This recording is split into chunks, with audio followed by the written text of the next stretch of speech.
Hey, what's up, everyone? Welcome to my channel, or better yet, your channel.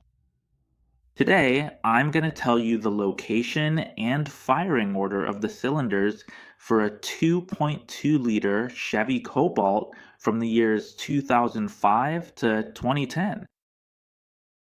Here, as you can see, this is an example of an engine from that vehicle. The first thing we need to know to figure out the location and firing order of the cylinders is to go to the front of the vehicle.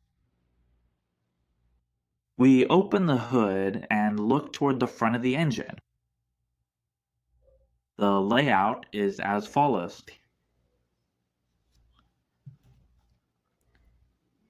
As many of you know, this vehicle has a single bank of cylinders, and it's in line. On the left side, which is the passenger side, cylinder number 1 is located, and on the right side, which is the driver's side, cylinder number 4 is located. The firing order is as follows. First, cylinder number 1 fires, which is on the timing chain side, on the left side. Then, cylinder number 3 fires. Next, cylinder number 4 would fire, which is on the right side, the transmission side. And finally, cylinder number 2 would fire.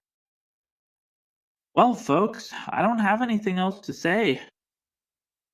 I hope you understood this firing order. See you, Sam.